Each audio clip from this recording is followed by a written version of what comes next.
Bride disrespected groom's black mother at the wedding reception. Then 4 limousines arrived.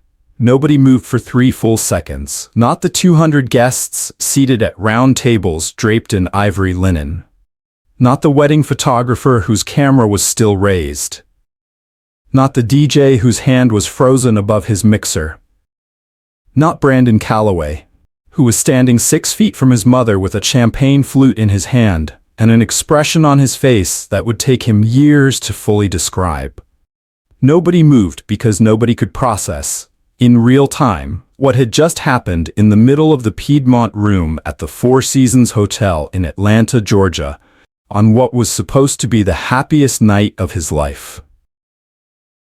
Dorothy Calloway was still on her knees on the marble floor, one hand pressed flat against the ground to steady herself, the other touching her left cheek.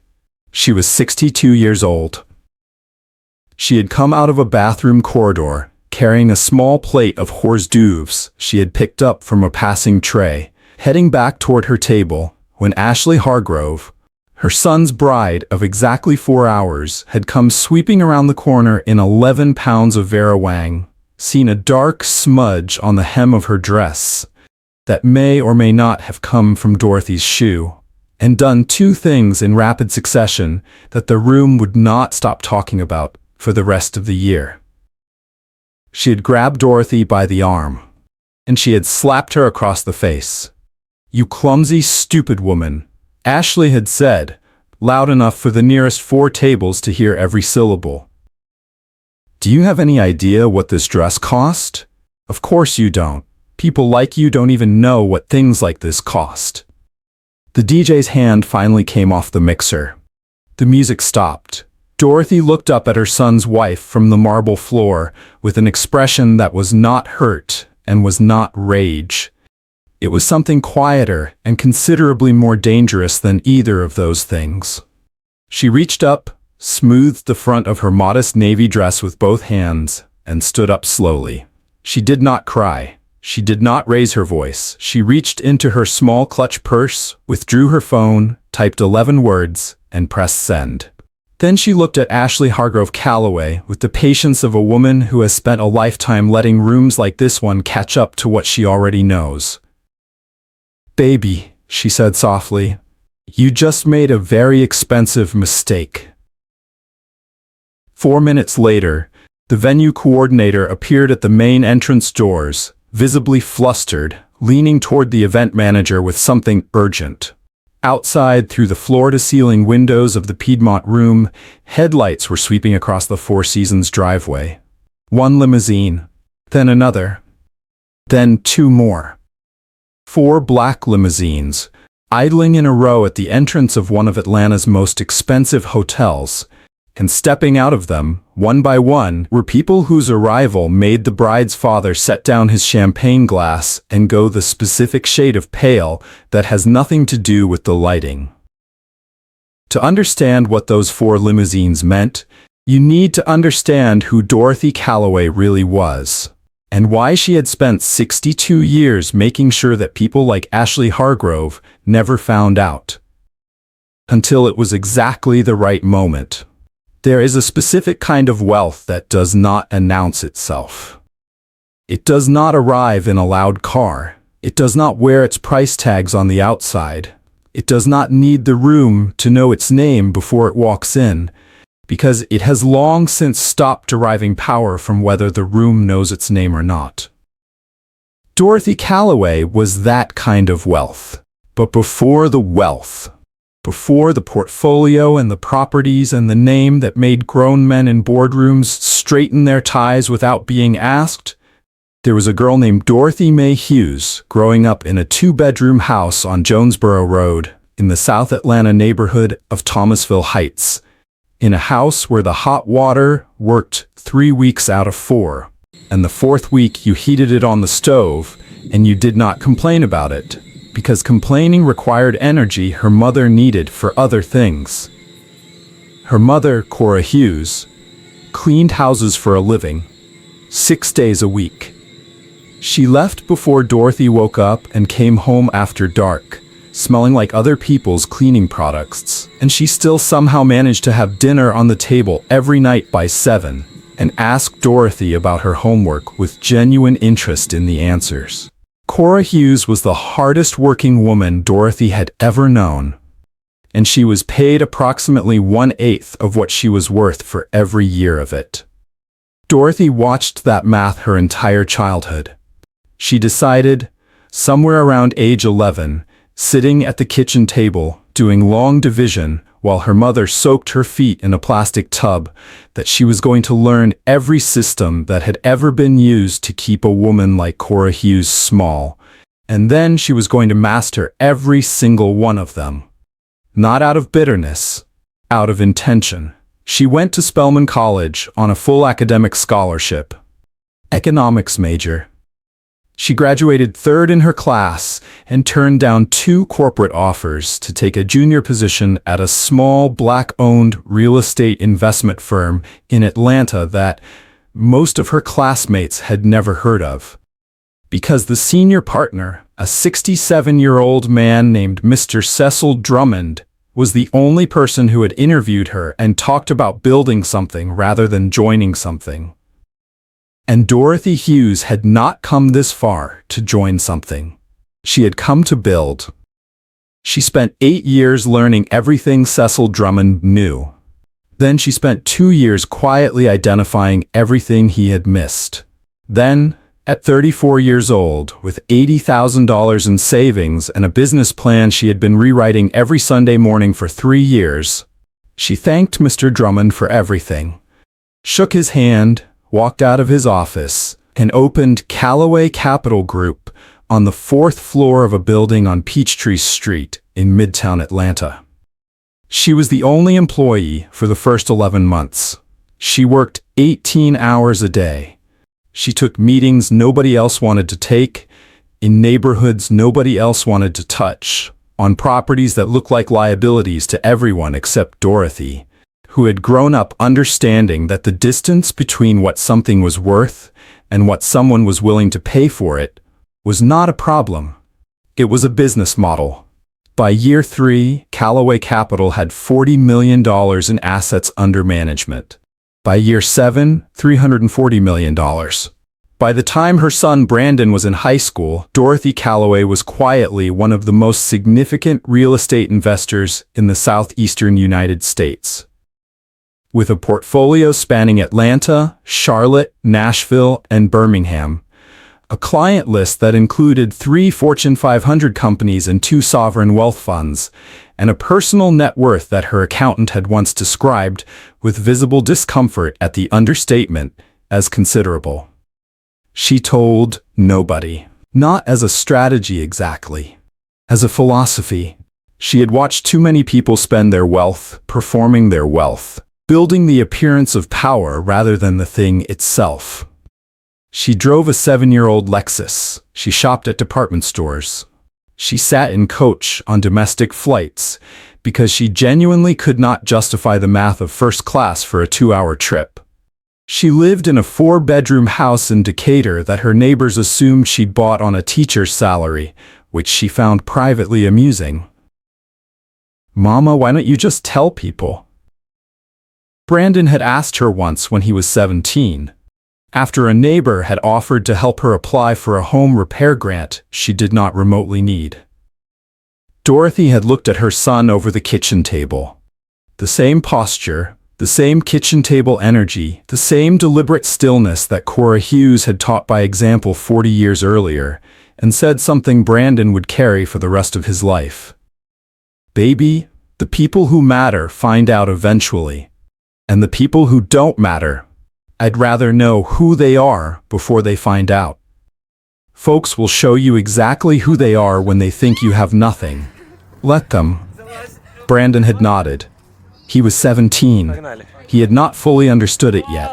He was 31 now.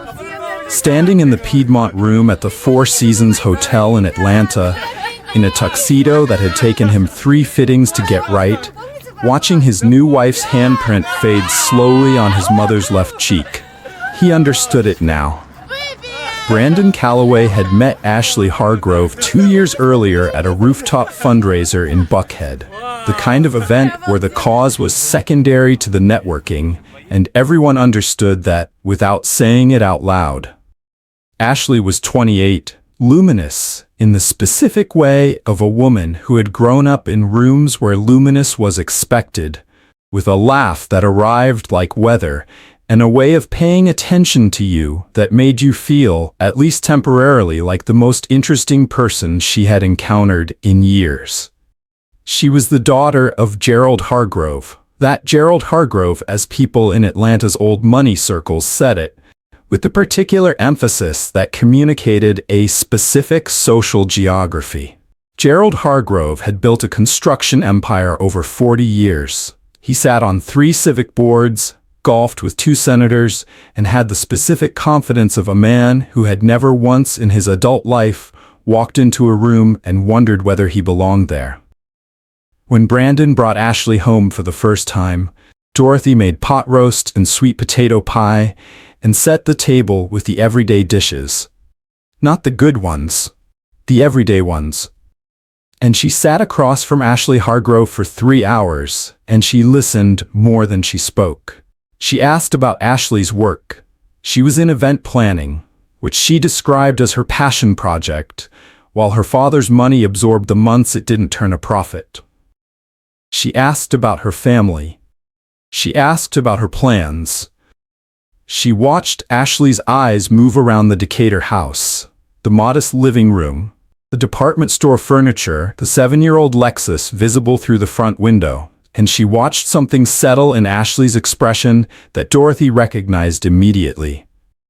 Not unkindness exactly, just a quiet, comfortable assumption. Ashley Hargrove had decided in the space of one pot roast dinner exactly what Dorothy Calloway was. And Dorothy Calloway, sipping sweet tea across the table, had decided exactly what Ashley Hargrove was. Neither of them said a word about it. They were both waiting. The engagement was announced 6 months later. Gerald Hargrove took Brandon to lunch at his club in Buckhead. The kind of club with a waiting list and a dress code and a dining room that smelled like old wood and inherited confidence, and he told Brandon, over a $90 steak, that he thought Ashley could have done better, but that he respected Brandon's hustle and believed he had real potential. Brandon had cut his steak carefully and chewed it and swallowed it and said, "Thank you, sir." He called his mother from the parking lot. "He said you have potential," Dorothy said. "Yes, ma'am." A pause. The sound of Dorothy setting something down in her kitchen in Decatur. "Baby," she said, "do you love this girl?" "I do, Mama." "Then marry her," Dorothy said. "But keep your eyes open. Love is not the same as knowing someone. You make sure you know her." She did not tell him what she had already seen at the pot roast dinner. She did not tell him what she had already decided about the Hargroves. She simply loved her son the way she had always loved him, completely and with her eyes open. The wedding was planned over 14 months, primarily by Ashley and Gerald Hargrove, in a process that managed to consult Dorothy Calloway on approximately nothing, while referencing her son's preferences on approximately the same. Dorothy attended every meeting she was invited to, which was 3. She sat quietly in each one. She offered one opinion when asked, which was once. She wrote the check for her contribution to the wedding costs, $15,000, which was what they had told her was her share, and which was approximately 0.04% of her liquid assets, without comment. She bought her dress off a rack in Decatur for $340. She showed up on the wedding day, looking exactly like what Ashley Hargrove had decided she was. And she waited.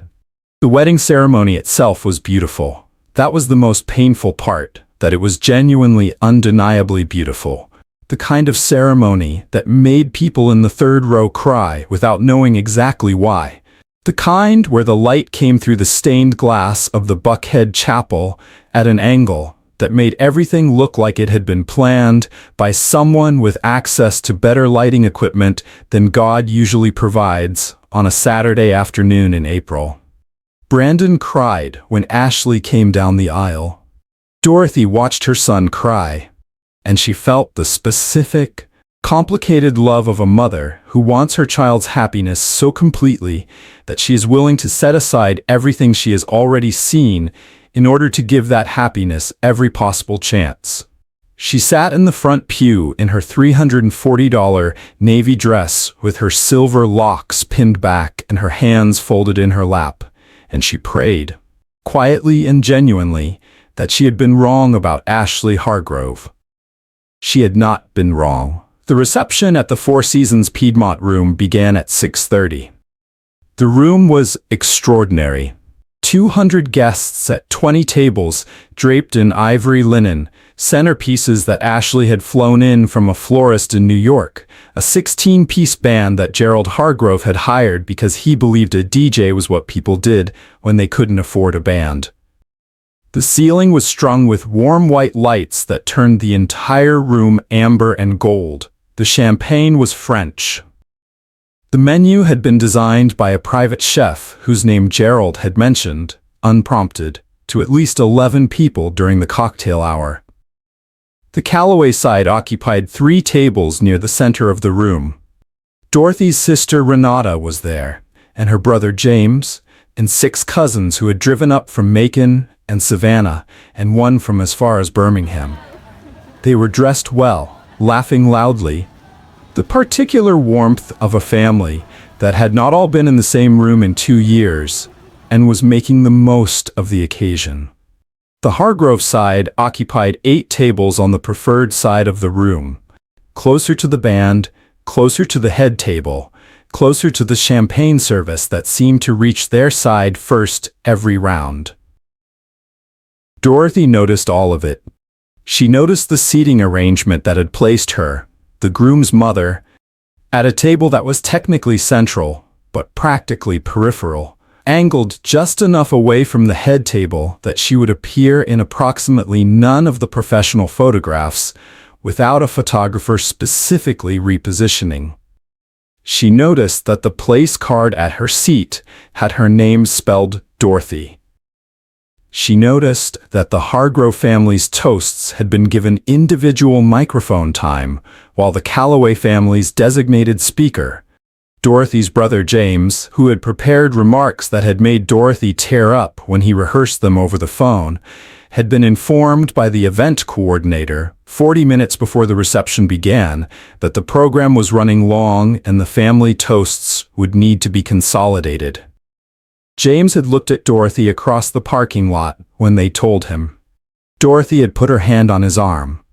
"It's okay," she said. "Let it go." Let it go, James." Her voice was quiet and absolute. "Tonight is about Brandon." James had let it go. He had sat down at the table and unfolded his napkin and not said another word about it. Because when Dorothy Calloway used that voice, the one that came from somewhere below her chest, the one their mother Cora had also possessed, you let it go. The trouble began at 7:45, between the salad course and the entree, in the corridor outside the main restrooms.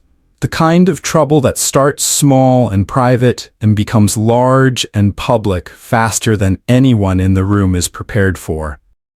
Dorothy had excused herself from the table.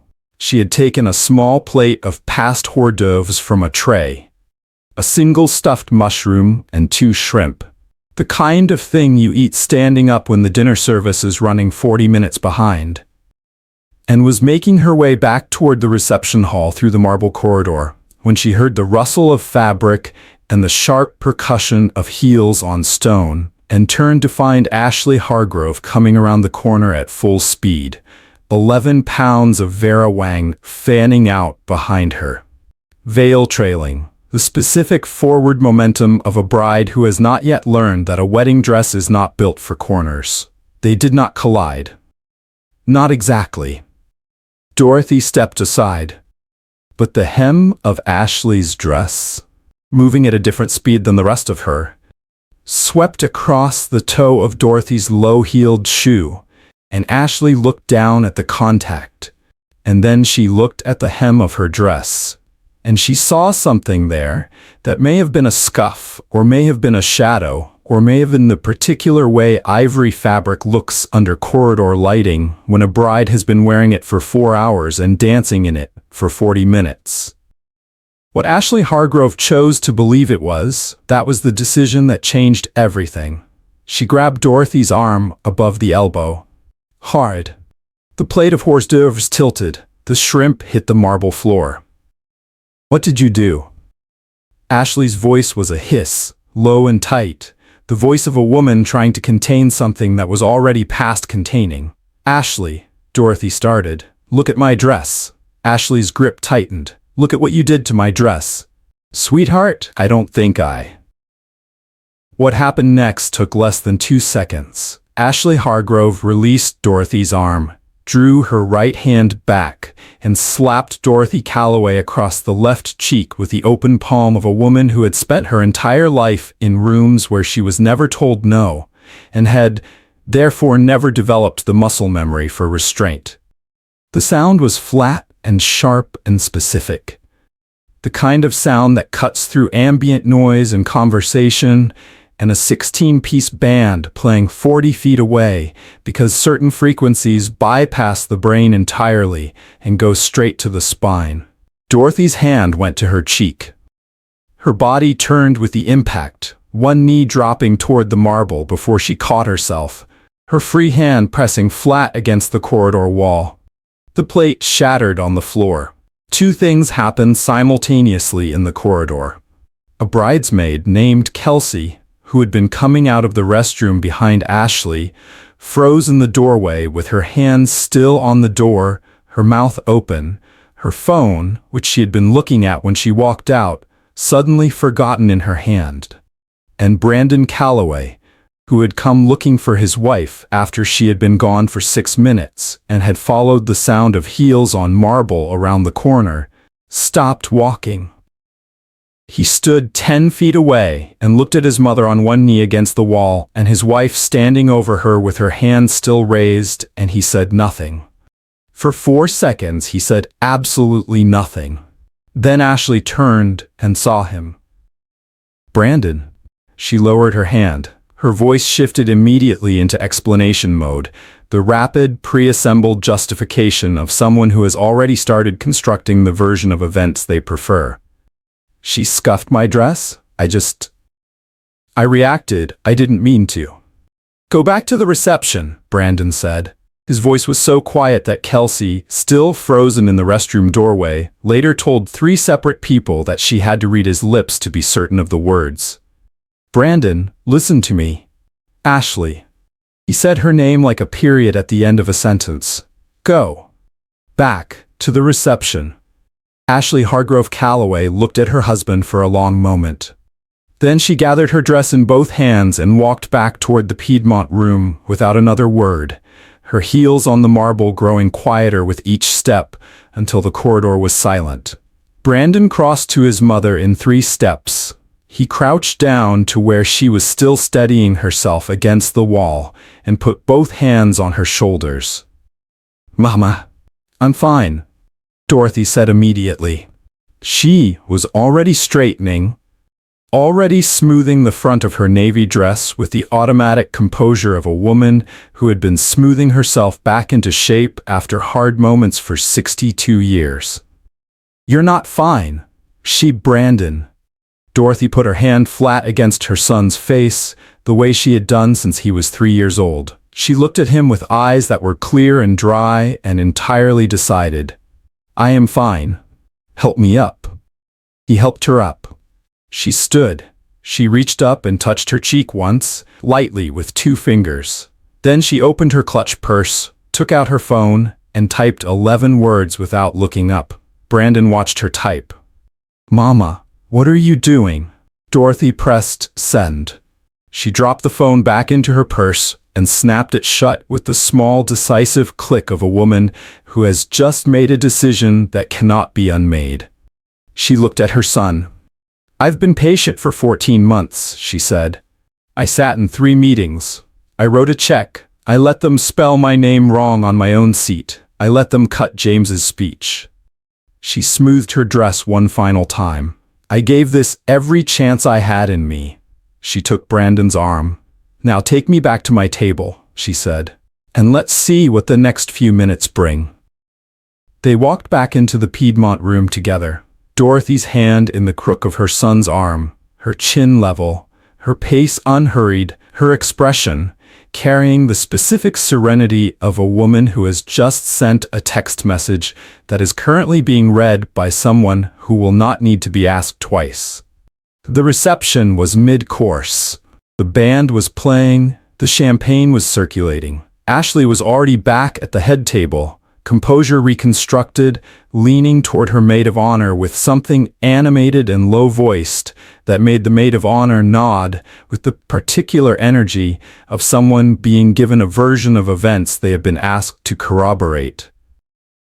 Gerald Hargrove, at the premier table closest to the band, was on his second glass of something amber and laughing at something the man beside him had said. He looked up as Dorothy and Brandon re-entered the room. His eyes passed over Dorothy. The modest dress, the steady walk, the hand on his future son-in-law's arm, and he registered nothing of consequence. He went back to his conversation. Dorothy sat down at her table. She unfolded her napkin. She placed it in her lap. She looked once toward the entrance of the Piedmont Room, the tall double doors, the marble foyer beyond them, the driveway visible through the Four Seasons glass frontage, where the Atlanta night was clear and warm and the streetlights were just beginning to matter. She looked back at her plate. And she waited. 3 minutes and 40 seconds after Dorothy Calloway pressed send, the first limousine turned into the Four Seasons driveway. Then the second, then the third, then the fourth. The venue coordinator saw them first from the lobby. She crossed to the event manager with the specific speed of someone who has just realized that something is happening that was not on the run-of-show document, and she said 4 words that the event manager would later describe as the most alarming 4 words she had heard in 11 years of event management. There are 4 limousines. The first person to notice was the photographer. He was positioned near the entrance corridor, changing a lens, when the venue coordinator rushed past him toward the lobby with that specific velocity that event staff develop when something has gone wrong in a way that isn't covered by the contingency plan. He looked up. Through the floor-to-ceiling glass frontage of the Four Seasons, he saw the headlights.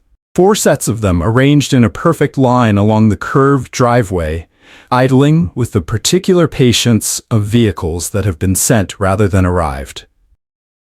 He raised his camera instinctively. That instinct would turn out to be the most consequential professional decision he made that year. Inside the Piedmont Room, the band was mid-song. The entree had been served. The room was doing what reception rooms do at the midpoint of a good wedding, settling into itself, the formality of the ceremony giving way to the warmth of the meal, conversations branching and deepening, the dance floor beginning to beckon at the edges of people's awareness. Nobody inside the room knew yet. Dorothy knew. She sat at her center table with her napkin in her lap and her entree untouched and her hands folded with the stillness of a woman who has already seen the end of a story and is simply waiting for the rest of the room to catch up. Brandon sat beside her. He had not gone back to the head table. He had pulled his chair close to his mother's, and he was sitting with his elbows on the table and his bow tie slightly loosened, and his eyes moving between his mother's face and the entrance doors with the expression of a man who knows something is coming and has decided, for the first time in 14 months, to stop trying to slow it down. "How many people did you call?"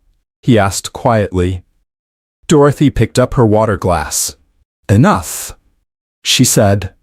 The first limousine door opened at 8:04 p.m. The man who stepped out was 71 years old.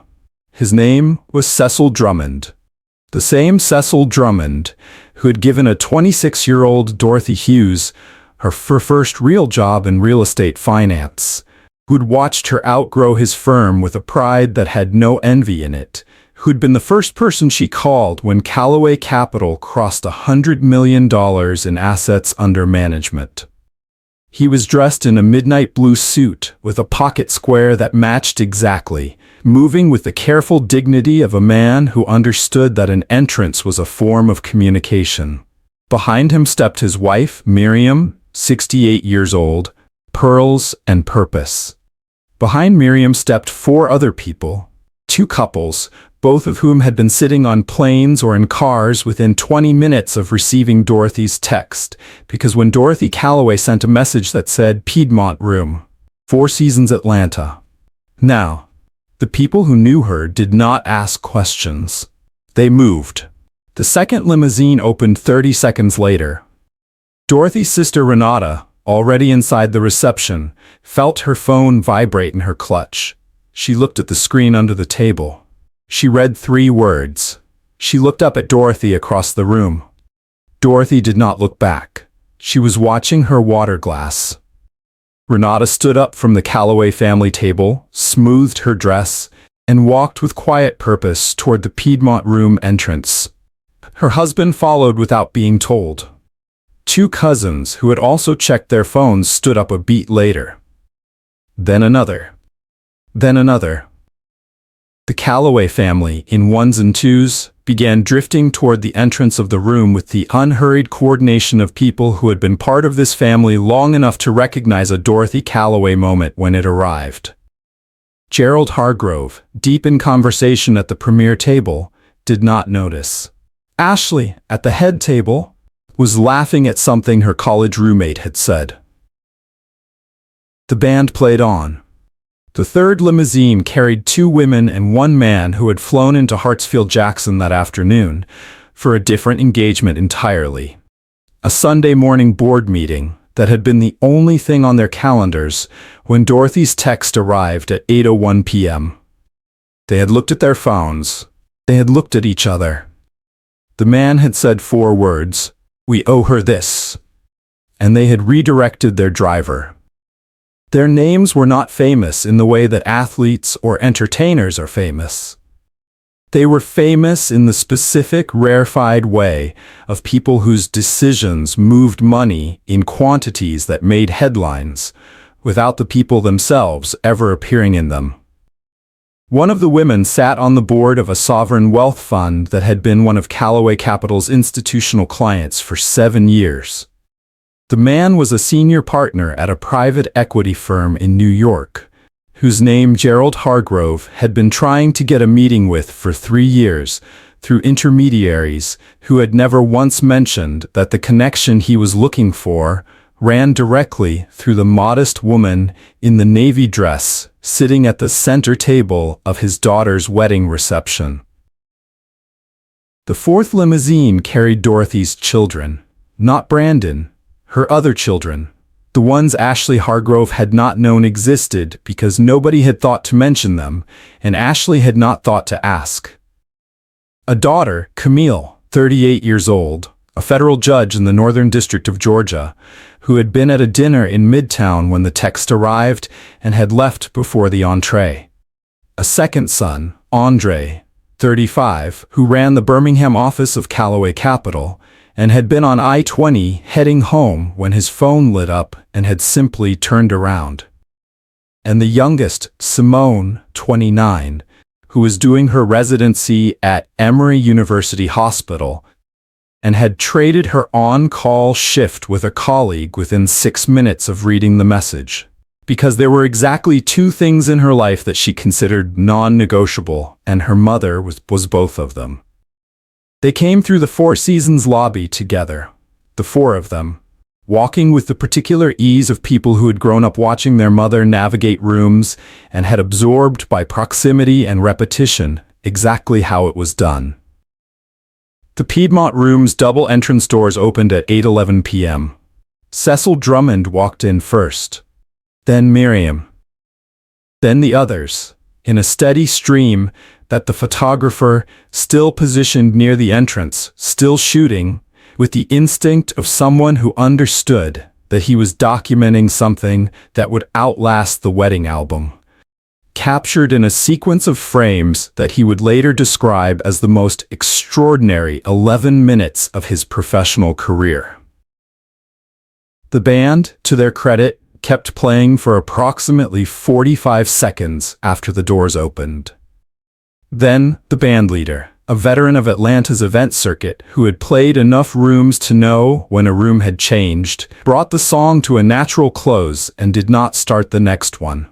The room filled with the specific silence of 200 people simultaneously recalibrating.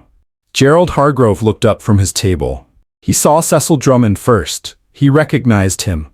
Vaguely, the way you recognize a face you have seen in a publication without being able to immediately place the context.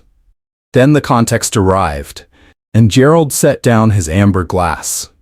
Then he saw the woman from the Sovereign Wealth Fund. He knew her name. He had sent her firm a formal introduction letter 8 months ago through a mutual contact. The letter had not been answered. She was walking into his daughter's wedding reception, behind Dorothy Calloway's family, having clearly come here tonight, specifically, because someone had asked her to.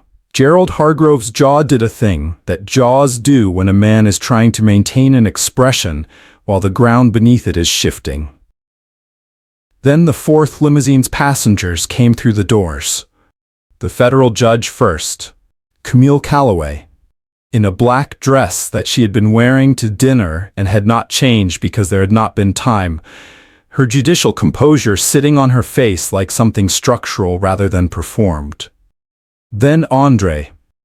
Then Simone, still in her hospital badge, which she had forgotten to remove in the car, the blue lanyard reading Emory University Hospital, resident physician sitting against her collarbone like a small, accidental credential. Ashley Hargrove saw them from the head table. She looked at Simone's hospital badge. She looked at Camille's bearing.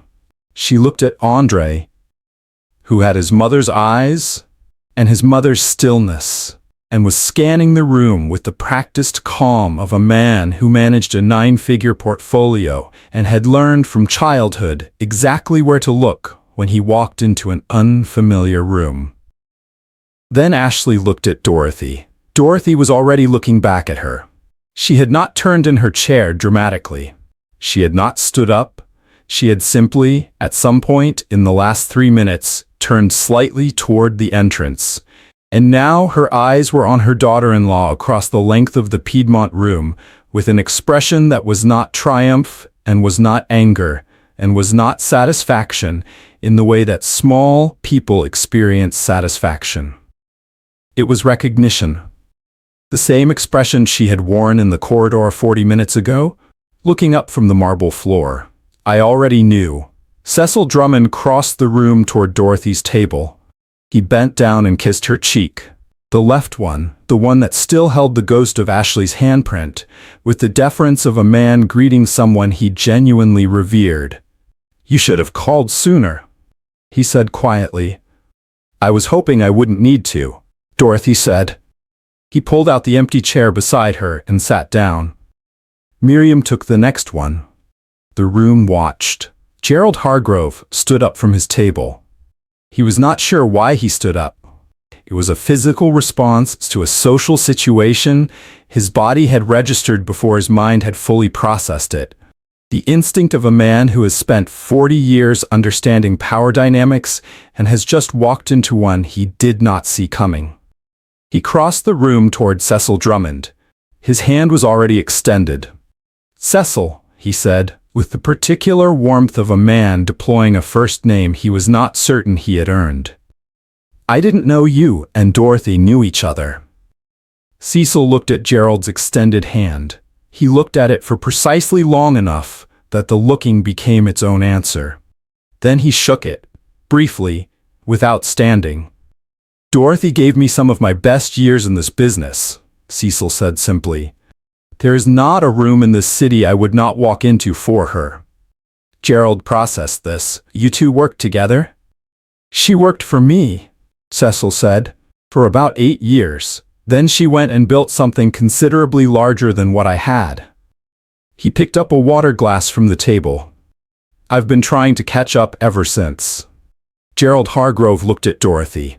Dorothy looked back at him with the patient expression of a woman who had been waiting 14 months for this exact moment and had decided, somewhere along the way, that she was not going to rush it now that it had arrived. "Gerald," she said pleasantly, "why don't you sit down?" It was not a question. Gerald Hargrove, who had not been told to sit down by anyone in 40 years, sat down. And across the room, at the head table, Ashley Hargrove Calloway watched her father sit at Dorothy Calloway's table like a man who had just been shown a map of territory he had been confidently misreading for 2 years, and she felt something arrive in her chest that she did not have an immediate name for. It was the specific, cold clarity of a woman who had just realized that the upgrade she had referenced so casually, the one she had been so certain ran in one direction, had always, from the very beginning, been running in the other. Brandon Calloway reached under the table and found his mother's hand. Dorothy squeezed it once. Then she let go and reached for her fork. "The entree's getting cold," she said. The band did not start playing again for 11 minutes. Nobody asked them to stop. Nobody asked them to wait. The band leader, a 54-year-old Atlanta veteran named Clifton Reeves, who had played more reception rooms than he could count, simply read the room the way a good musician reads a room. Not with his eyes, but with the part of him that understood that some silences were doing more work than music could, and that the respectful thing was to let them finish. The room was not chaotic. That was the thing people would remark on later, the ones who had been there and tried to describe it to the ones who hadn't. It was not dramatic in the way of shouting or confrontation or the cinematic collapse of a carefully constructed event. It was quieter than that and considerably more permanent. It was the silence of 200 people revising something they thought they understood. Gerald Hargrove sat at Dorothy's table for 22 minutes. In those 22 minutes, 3 things happened that Gerald would spend a considerable amount of time afterward wishing had happened in a different order, or in a different room, or ideally not at all. The first was that the woman from the Sovereign Wealth Fund, her name was Dr. Priya Nair, and she had flown to Atlanta from a conference in Washington, D.C. within 4 hours of receiving Dorothy's text, sat down across from Gerald and mentioned in the pleasant, conversational tone of someone discussing the weather that Callaway Capital had managed a significant portion of her fund's southeastern real estate allocation for the past 7 years, and that Dorothy's returns during that period had been, and she used this word specifically, extraordinary. Gerald listened to this with the expression of a man doing arithmetic in his head that is not producing the numbers he expected. "I wasn't aware," he said carefully, "of the full scope of Dorothy's work." Dr. Nair looked at him with polite, genuine confusion. "She's one of the most significant real estate investors in the Southeast," she said. "Has been for at least 15 years. Gerald picked up his amber glass. It was empty. He set it back down. The second thing that happened was that Camille Calloway, federal judge, Dorothy's eldest daughter, the one who had left her dinner in Midtown without finishing her appetizer, sat beside her mother and was introduced by Dorothy to Gerald with the specific simplicity of a woman who had never needed titles to announce themselves but was not going to omit them tonight. "Gerald, this is my daughter Camille. She sits on the federal bench in the Northern District."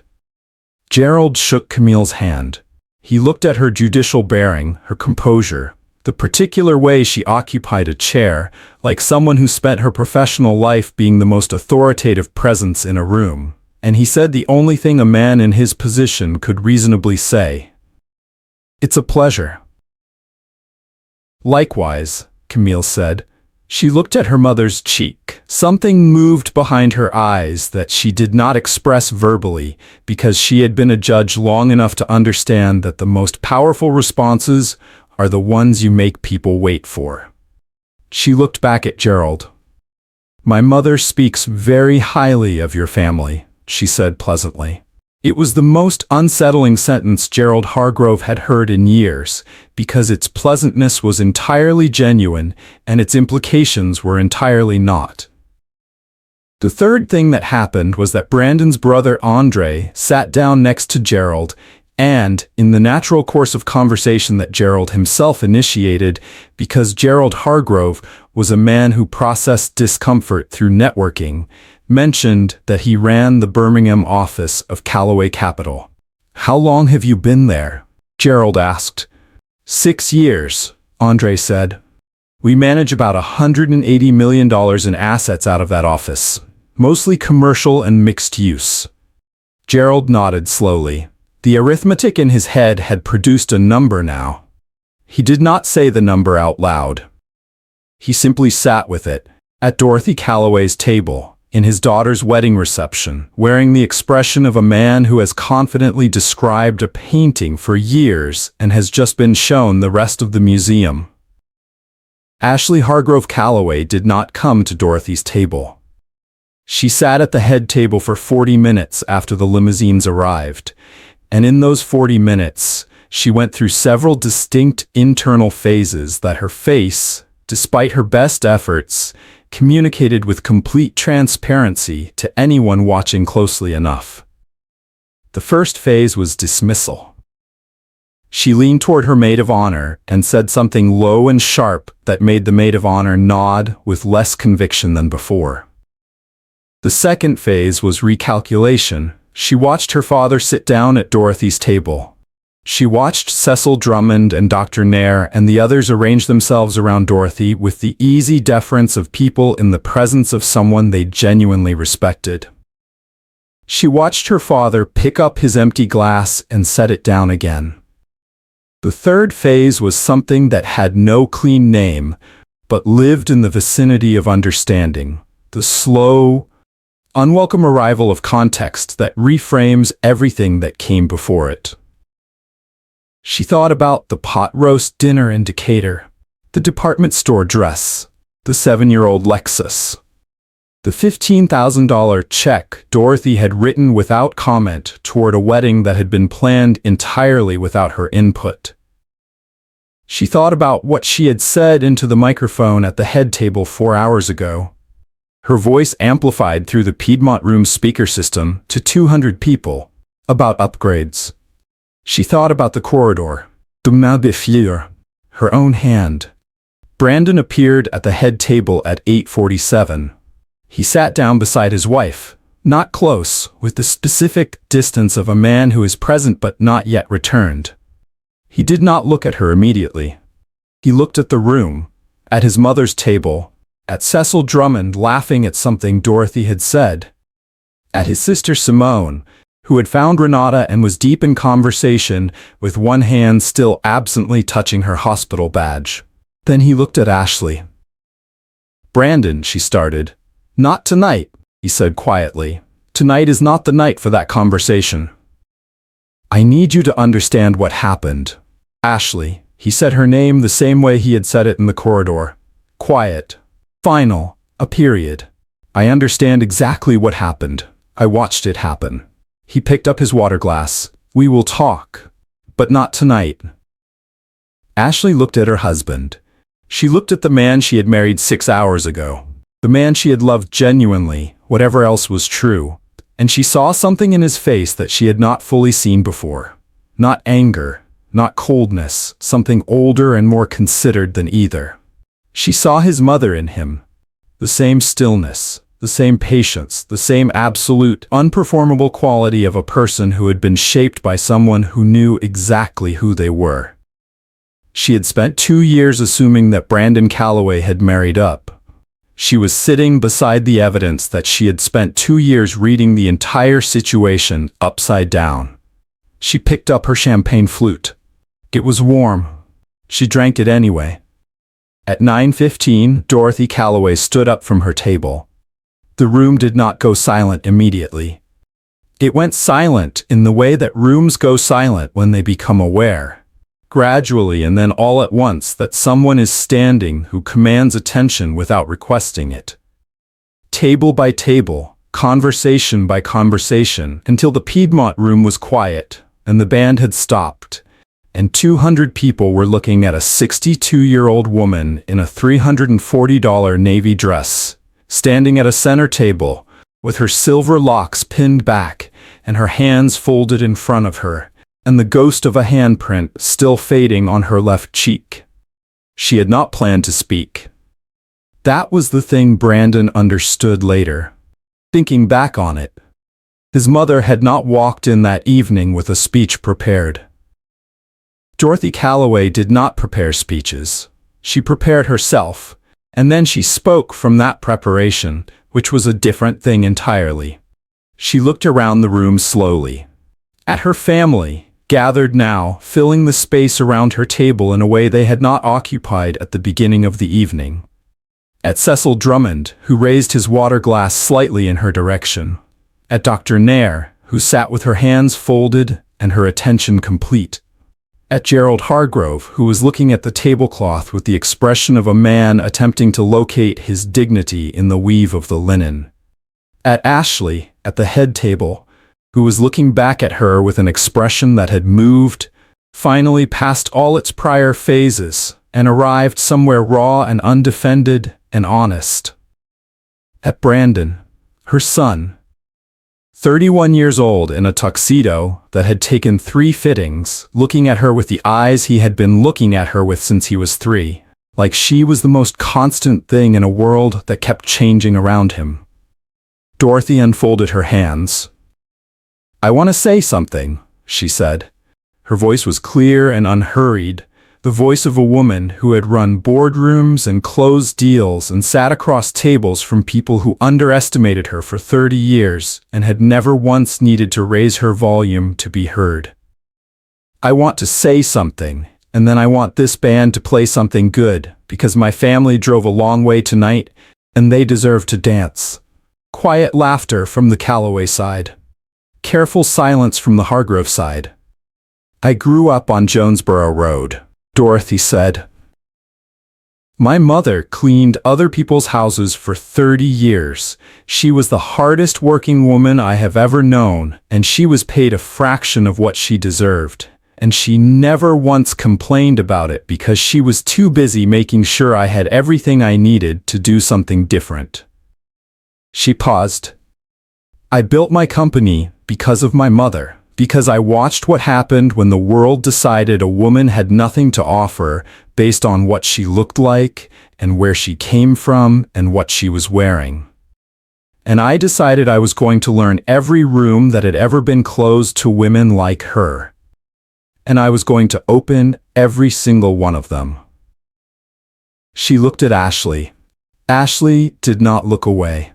To her credit, and Brandon would give her this credit later when he was ready to give her anything, she did not look away. "Tonight someone made an assumption about me," Dorothy said. "It was not the first time. It will probably not be the last." She let that sit for a moment. "But I want to say something to my new daughter-in-law, and I want to say it in front of everyone here, because what was done to me tonight was done in front of everyone here, and I believe in keeping things symmetrical." The room held its breath. "Ashley," Dorothy said, "I do not hate you. I am not going to hate you. You are my son's wife, and that means you are my family, whether tonight felt like it or not." She paused. "But I need you to understand something that I should perhaps have said 14 months ago, instead of sitting quietly in 3 meetings and letting you decide what I was without asking." She straightened slightly. "I am not an upgrade," she said. "I am not a charity case. I am not someone your family did a favor by accepting. I am Dorothy Mae Calloway. I built a $600 million company from a 2-bedroom house on Jonesboro Road, and the people in this room tonight, the ones who got in cars and planes and drove 2 hours from Birmingham, They did not come here for the entree. She looked at Brandon. They came because I asked them to, and the fact that I had to ask them to, the fact that this evening required what it required, that is something we're going to have to sit with as a family for a long time. She picked up her water glass. But right now, she said, and something shifted in her voice, still strong, still clear, but warmer now, opening like a window. Right now, I want to dance with my son, and I want my family to eat something, because the food at this hotel is extraordinary, and it would be a shame to let it go cold over all of this. She looked at Clifton Reeves at the bandstand. Clifton, she said, play something. Clifton Reeves smiled the smile of a man who had been waiting for exactly this moment. He turned to his band. He counted them in. They played A Change Is Gonna Come. Brandon Calloway crossed the room to his mother in 8 steps. He held out his hand. She took it. He walked her to the center of the floor, the same room, the same evening, and they danced, the two of them, while 200 people watched, and the Atlanta night pressed warm against the Four Seasons windows, and the lights strung above the Piedmont Room turned everything amber and gold. Ashley Hargrove Calloway sat at the head table and watched her husband dance with his mother. She sat with her champagne flute untouched and her hands in her lap, and she watched the woman she had slapped across the face in a marble corridor move across the floor of her own wedding reception, with a dignity so complete and so apparently effortless that it made Ashley's chest hurt, in the specific way that truth hurts when it arrives in a form you cannot argue with. Her father appeared beside her. Gerald Hargrove pulled out the chair next to his daughter and sat down with the careful movements of a man who has had a significant evening and is no longer certain of his footing. Father and daughter sat together without speaking for a long time. The band played. Dorothy and Brandon danced. Cecil Drummond had found Renata on the floor and was attempting a step that his body was 30 years past being able to fully commit to. Simone had taken off her heels and was dancing with 2 of the Macon cousins, with the abandoned joy of a resident physician who has not danced since the last wedding and is making up for lost time.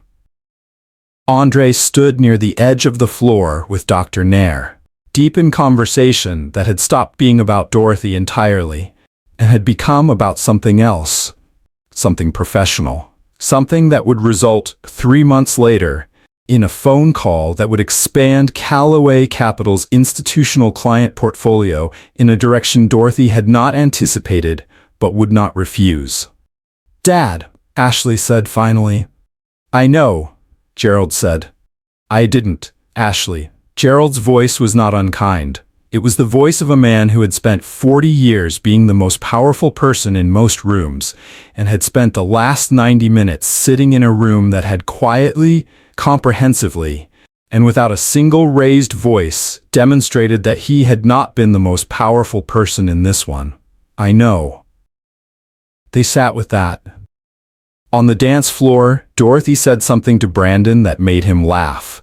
A real laugh, the kind that took place, the kind that had been in shorter supply since the wedding planning began, and was suddenly, in this moment, fully back. Dorothy patted his cheek. He caught her hand and held it there for a second. "Mama?" he said over the music. "I know, baby," she said. "I'm sorry I didn't." "You didn't need to," she said. "I handled it." "You always handle it." "That's what I'm here for," she said. "But Brandon..." She looked at him directly, the way she had been looking at him since he was 3 years old, since the kitchen table on Jonesboro Road, since every moment in between. "You need to handle it too. What happens next with Ashley? That's yours. I can't do that part." "I know."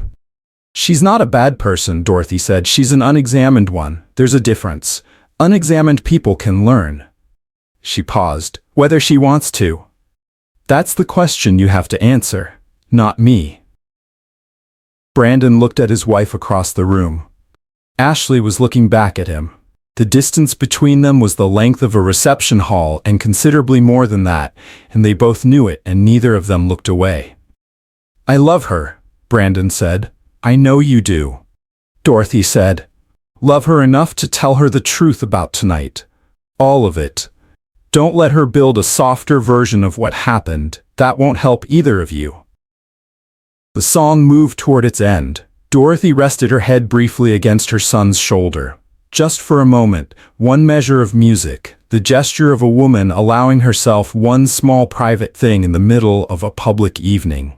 Then she straightened. She patted his arm. She stepped back. "Go to your wife," she said. "Go be your husband. That's your job now." Brandon looked at his mother for a moment. Then he crossed the room. He sat beside Ashley. He took her hand. She looked at their joined hands and then at his face, and she did not say anything. And neither did he. Not yet. Because some conversations require more than a wedding night can hold, and the wisdom is in knowing that and waiting for the morning and the one after that, and however many it takes to say the thing fully and mean it completely. But he was there. Beside her. That was where he chose to be. Dorothy watched them from the dance floor. Then she turned and found Cecil Drummond, who had abandoned his ambitious footwork and was standing near the edge of the floor with a glass of water and a satisfied expression. "You didn't have to come," Dorothy said. "Of course I did," Cecil said. "It was a lot of theater," she said. "I'm not usually given to theater." "No," Cecil agreed, "but sometimes theater is the only language certain rooms understand." He raised his glass. "Your mother would have enjoyed tonight, I think." Dorothy looked at him. Something moved across her face that was private and complete. "She would have been furious I didn't call her first," Dorothy said. Cecil laughed. Dorothy laughed too. A real laugh, the kind that arrived without warning and filled whatever room it landed in, the laugh that Brandon had inherited and Simone had inherited, and that had been living in this family since Cora Hughes laughed it in a 2-bedroom house on Jonesboro Road while soaking her feet in a plastic tub after a 6-day week of cleaning other people's houses. The laugh that no one in the Hargrove family had thought to ask about. The laugh that told you, if you were paying attention, everything you needed to know about who Dorothy Calloway was before the portfolio and the properties and the company and the 4 limousines. Everything you needed to know about where all of it had come from and why it had never, not for one single day of her life, needed to announce itself to anyone. 3 months later, Ashley Hargrove Calloway made 2 phone calls on the same Tuesday morning. The first was to a therapist in Midtown Atlanta, whose waiting list was 6 weeks long, and who Ashley joined without complaint, without asking her father to expedite it, without any of the mechanisms she had spent her life deploying to move to the front of lines she had assumed were hers to cut. She waited 6 weeks. She went every Tuesday. She did the work, which turned out to be more and harder and more necessary than she had expected, which was itself something she was learning to sit with. The second call was to Dorothy. It lasted 44 minutes. Ashley had prepared for it for 3 weeks, had written things down and crossed them out and written them again, and finally put the paper away because she understood. Sitting at her kitchen table on a Tuesday morning with the Atlanta sun coming through the window, that what she had to say could not be prepared. It had to be said.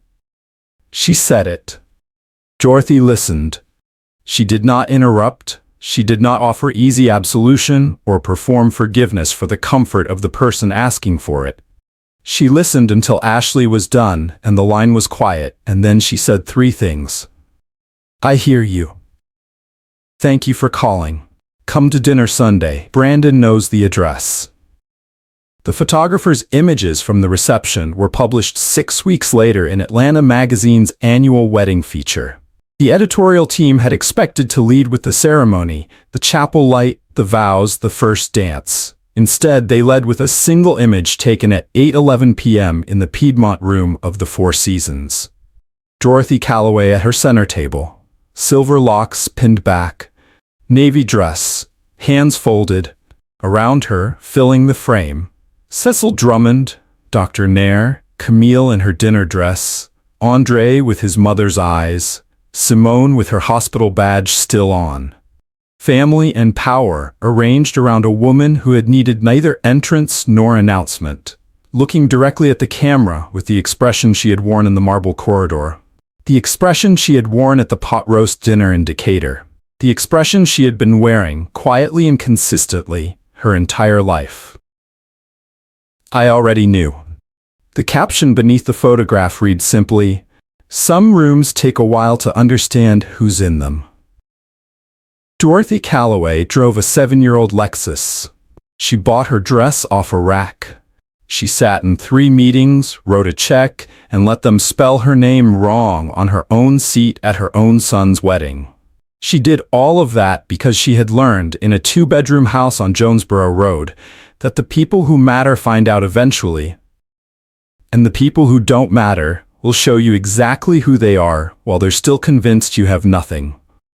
Ashley showed her, and then Dorothy sent 11 words to the right people, and 4 limousines arrived. Here's what I want to know. Has someone ever underestimated you so completely that when the truth came out, there was nothing left to say? Drop it in the comments. Don't be humble about it. That moment belongs to you. If this story hit you the way it hit me writing it, share it. Send it to the person in your life who has been quietly building something that the wrong people haven't noticed yet. They need to hear this today. Subscribe. Because we tell this kind of story every single week. And we are nowhere near done. Full script complete. Ready for the next one whenever you are. Partner.